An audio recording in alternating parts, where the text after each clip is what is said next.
तुमको अगर पकड़ गया 3 आदमी का जुर्माना होएगा।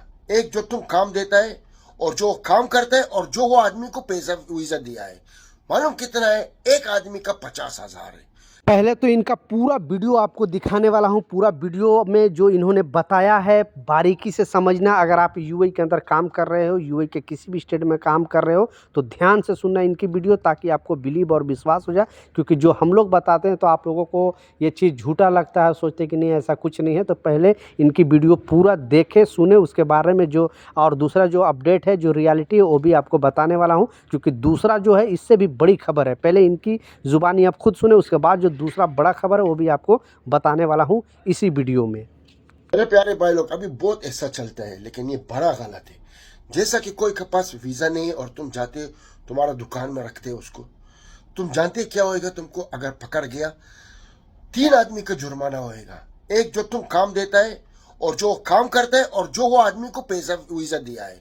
मालूम कितना है? एक आदमी का 50,000 है। एक आदमी का, तुम लोग खुद सोचो। और उसका ऊपर जेल भी है और उसका ऊपर तुमको ब्लैक लिस्ट और उसको तुमको निकालेगा। जैसा कि एग्जाम्पल, और बहुत आदमी भी नहीं जानते, विजिट वीजा में इधर आते हैं और काम करते हैं, बोलते हैं, क्योंकि उन लोग झूठ बोलते हैं वीजा देगा पापा, वीजा सब अभी तो प्रॉब्लम चलते हैं ये में सिस्टम में। अब तुम लोग को बोला है ये सब चोरों को चोरो, तुम लोग नहीं चोरते, फिर भी जाते दूसरी जगह में काम करते। अगर भी तुम्हारे पास वीजा है, तुम दूसरा जगह काम नहीं कर सकते। सिर्फ तो सिर्फ आपका वही जगह में तुम वीजा पकड़े उधर काम करो। और ये लोग ज्यादा जो क्या तुमको काम देते हैं, वो हरामी लोग हैं। ये कैसे? तुम जानते हैं ये आदमी के पास वीजा नहीं है, तो तुम क्यों उसको काम देते हैं? या तुम जानते हैं ये ओवरस्टेड है, या तुम जानते हैं इसके पास विजिट है, तुम काम देते। हम मानते हैं नहीं 50,000, हम मानते हैं जो आदमी लोग ऐसा करेगा 1 लाख 2 लाख देगा जो काम देते हैं। लेकिन वो जो काम करते हैं मुश्किल नहीं, 50,000 भी टिके। लेकिन हम तुम लोग को बोलते हैं संभालो और ये चोर लोग से बचो। तो आपने सुन लिया इनकी ज़ुबानी। इस बात पर लाजिम ख्याल रखें, क्योंकि यहाँ पे इस तरह का प्रॉब्लम ज़्यादा होता है। और गवर्नमेंट बीच में कानून भी बनाया, तो आपको पता है कि जो लोग यहाँ पे बिना वर्क परमिट के अगर कोई भी कामगार को काम पे रखता है, तो उस कंपनी पर बड़ा एक्शन लिया जाएगा और कामगारों को भी लाइफ टाइम बैन हो सकता है। यहाँ से सीधा आपको डिपोर्ट कर दिया जाएगा।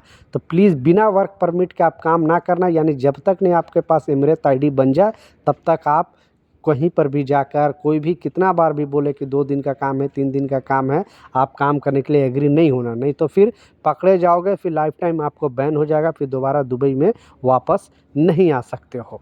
दूसरा जो इम्पोर्टेंट अपडेट है, इसी से रिलेटेड अपडेट है, क्योंकि आपको ये चीज़ ध्यान से सुनना है। क्योंकि ऐसे बहुत सारे ऑलरेडी 3-4 वीडियो में बना चुका हूँ इस पर, लेकिन लोग इसे इग्नोर कर देते हैं और फिर गलती पे गलती करते जा रहे हैं। और आखिरकार उनका हो क्या रहा कि जब भी यहाँ से, यानी दुबई से, यानी यूएई के किसी भी स्टेट से, अजमान, रास अल खैमा, फुजैरा, अबू धाबी, कहीं से भी आप जा रहे हो और फिर जब वापस आने की बारी हो रही है तो वापस आ नहीं पा रहे हो। एक ही कारण इसमें ज़्यादातर बताया जा रहा है। पहला जो कारण है वो तो आपको पता है, ये सब चीज़ सारे लोगों को पता है कि यहाँ से अगर आप आउटपास बना के जाओगे तो दोबारा आना इम्पॉसिबल हो जाता है। यानी आप इमरजेंसी में जाते हो एम्बेसी में और बोलते हो कि मेरा पासपोर्ट गुम हो गया या किसी तरह का है, मतलब मेरे को जो वाइट पासपोर्ट बनाकर मुझे दे दो और फिर मैं आउटपास बना के जाऊँगा, तो फिर दोबारा आपको आना बहुत प्रॉब्लम होता है यूएई के अंदर। लेकिन दूसरा जो इम्पोर्टेंट अपडेट है वो ध्यान से सुनना, क्योंकि आपको वीज़ा ही नहीं निकलेगा। आपके पास पासपोर्ट तो मिल जाएगा, लेकिन आप जब वीज़ा अप्लाई करोगे तो आपको दूसरा वीज़ा ही नहीं मिलेगा। तो ये कारण इसमें है, क्योंकि जैसा बताया 2-3 दिन पहले भी आपको न्यूज़ में बताया था कि यहाँ से जब भी जाओ आप, तो आप फ्रेश होके जाओ। यानी ऐसा नहीं आप बीच से छुट्टी चले जाते हो फिर दोबारा नहीं आते उस कंपनी में, तो फिर आप सोचते 2 साल 3 साल बाद फिर मैं दोबारा दुबई के अंदर जाऊं या अबू धाबी के अंदर जाऊं।